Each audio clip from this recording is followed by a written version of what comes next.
Guys, what we're gonna talk about in today's video is how to prepare yourself for a correcting market, a slowing market, and how to position yourself to capitalize if the market does turn, at least in the market that you're investing in.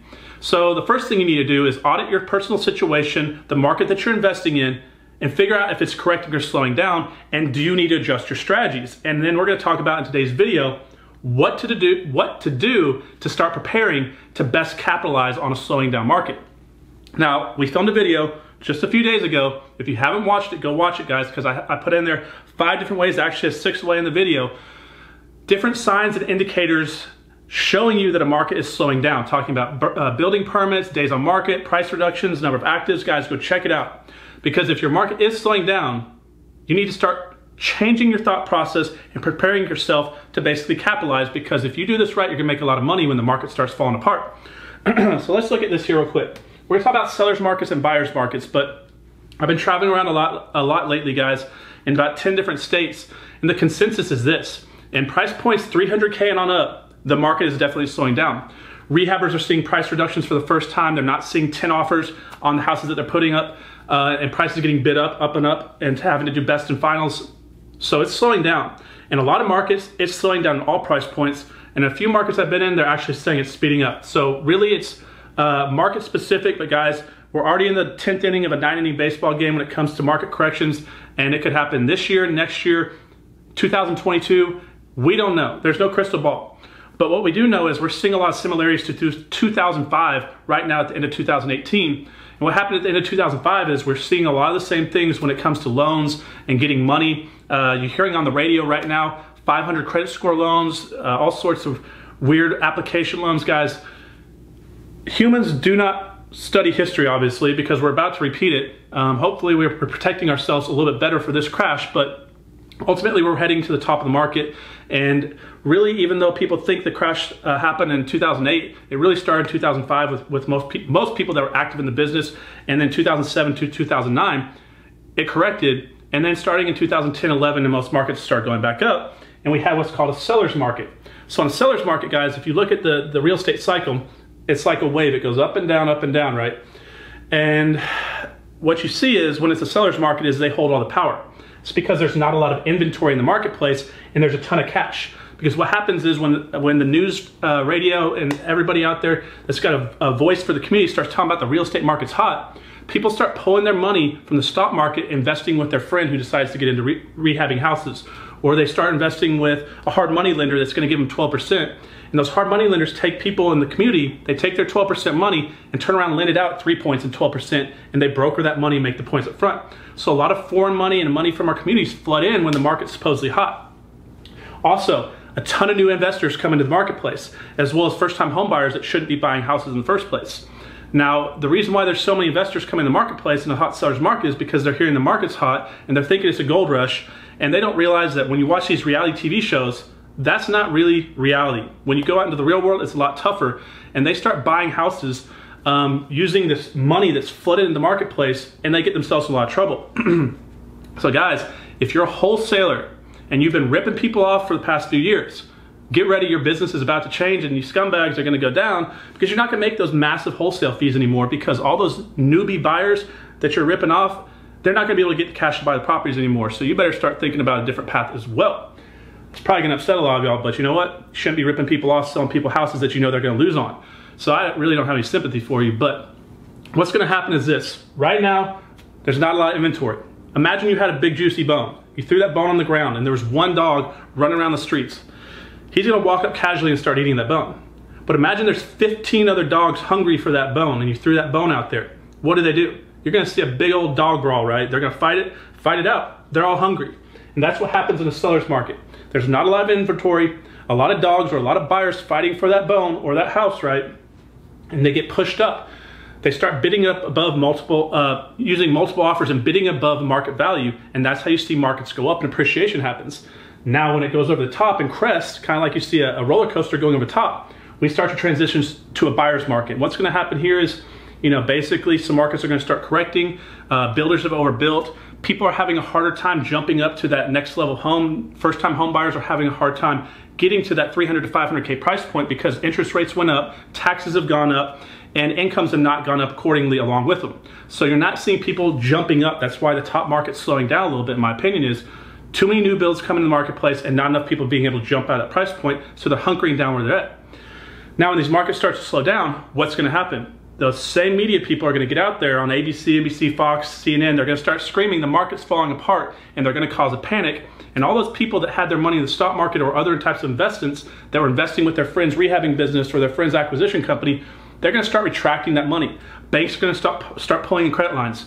Loan requirements are gonna get tougher, and the money's gonna start drying up.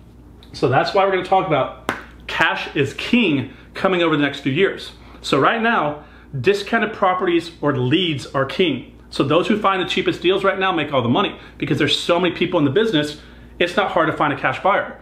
Or it's not hard to find that hard money loan or private money lender to close on it, and it's not hard to get loans to finance out on. But when all this money dries up, what's gonna happen?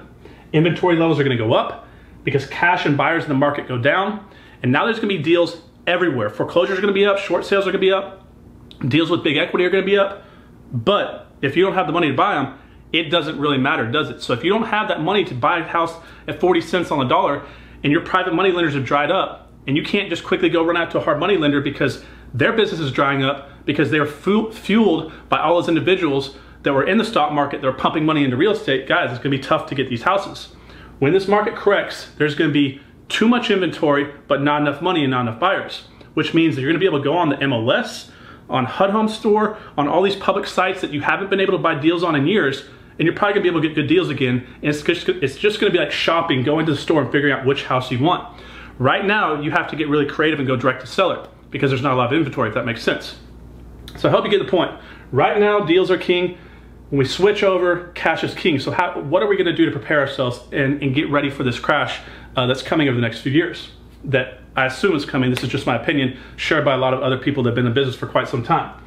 Number one, guys, we need to start hoarding cash, pulling cash in. So you need to take your portfolio, whether you have 5, 10, 15, 50, 100 houses, figure out your problem children, the ones that are not performing well or have been giving you headaches, and while you have equity in them, before the market dips, go ahead and sell those houses off and start hoarding cash, because it doesn't do you any good to have $40,000 in equity in a junky house when the market crashes, when you could take that $40,000 and buy what was a $100,000 house just a year or two ago, right? So what a lot of people are doing, and you're seeing this happen already in a lot of markets, is real estate investors, the ones that know what they're doing, are selling off big parts of their portfolio. That's when you start seeing big portfolios come on the market. That's usually what's happening. And so they're trying to hoard and pull cash back in.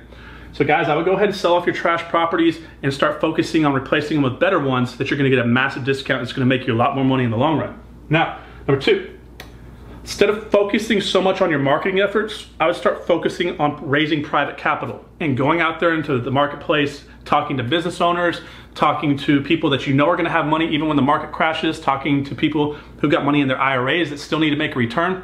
Because those who have all the money are gonna go on a buying frenzy. You've heard the saying, when blood is on the street, buy, buy, buy.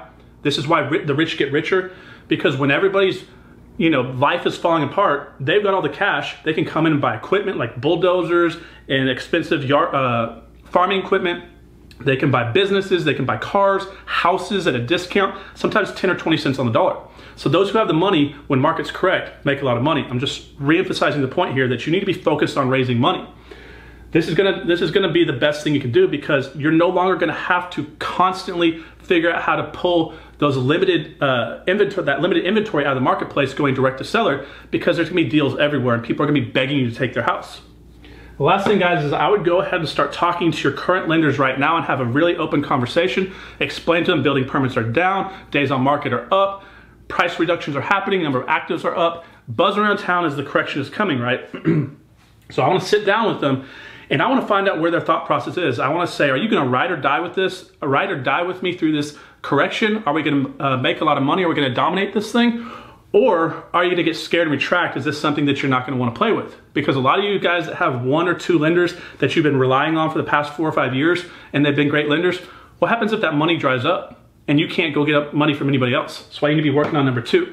Also be making sure you go talk to your banks and making sure you understand what you signed as far as the agreement with them, with your credit lines. Can they call your credit lines due, guys? So just start thinking cash is king And we'll talk about other ways to find deals in the marketplace, because also, guys, when the market crashes, we've had so much equity in the marketplace, it's all gonna shrink down. And I know a lot of y'all asked me to film videos about subject to and creative financing. And the reason why I'm not is because there's so much equity in the market. People are selling the houses, and they're not just gonna easily let you take over that debt. Because when people get in financial distress, they're not really selling the house, they're selling the debt. They're trying to get the stress out of their life, and the house is connected to the debt. So they don't want to let you take it over. But what happens if they had 30 grand equity and they could have dumped it, and now that 30 grand disappears and they don't want to go into foreclosure? Now you can come and take that house subject to, and we'll have videos coming in the future like that. But that's why I don't film too many videos like that right now, guys, because it's just not a strategy that most people are really doing very well with, unless they really understand what they're doing. So that's it, guys. Focus on the money, understand we're seeing a correction. What is my opinion? My opinion is we're kind of where we were at in 2005, and that we're about a year or two away in most markets from seeing a real correction. That's just an opinion, guys.